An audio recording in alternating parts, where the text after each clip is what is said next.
If we look at a simple map of the Holy Land, here you have Jerusalem, here you have the Sea of Galilee and the Jordan River and the Dead Sea.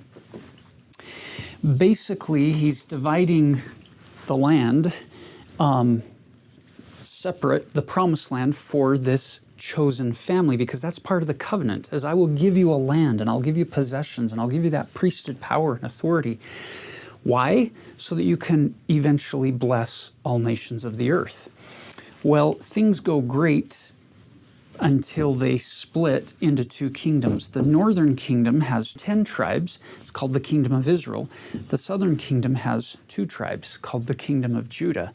In 721 BC, Assyria came to war, and they carried away this northern 10 tribe group captive. So they killed many of them, they spread and scattered them. That's what we call the scattering of the tribes of Israel.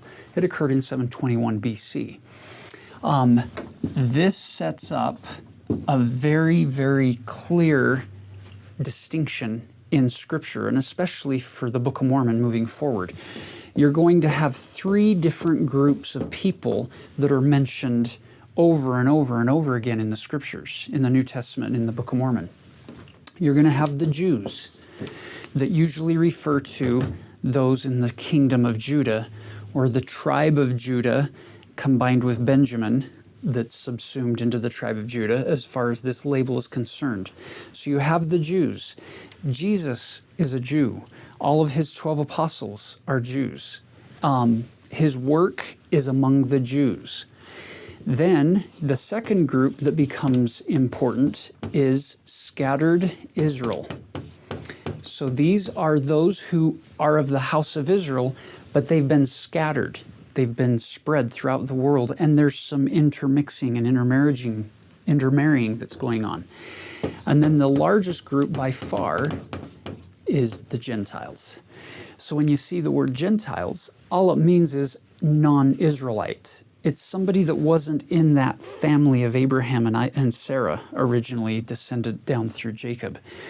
And so the whole gospel flow in Scripture is, the first time Jesus comes to the earth as a Jew, he brings the gospel first to the Jews.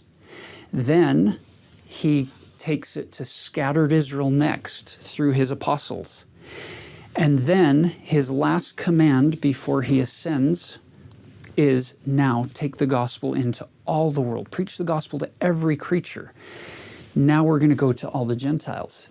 In our day, in the latter days, this is one of the many ways that you could fulfill the Scripture, the first shall be last and the last shall be first.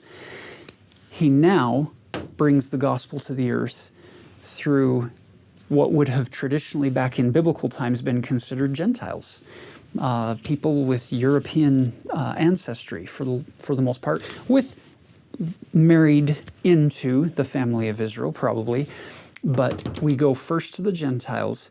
Now it's the Gentiles in the Scriptures that are taking the gospel to scattered Israel, who will eventually then ultimately take it to the Jews.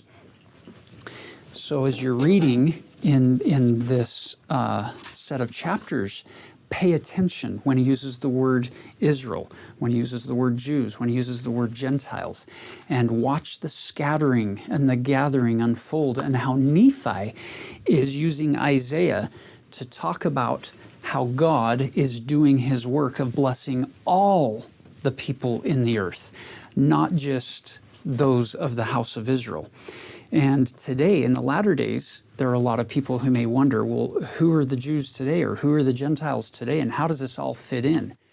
If you go to 1 Nephi chapter 20, verse 1, he says, this is a comparison to Isaiah chapter 48. He says, "Hearken and hear this, O house of Jacob, who are called by the name of Israel, and are come forth out of the waters of Judah." And then Joseph added a little prophetic clarification of what the waters of Judah are with, or out of the waters of baptism.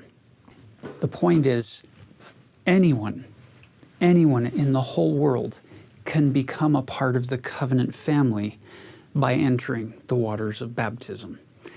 That's how you get on that into that covenant relationship with God, so that all of the blessings given to Abraham, Isaac, and Jacob can also be given to us today in the latter days.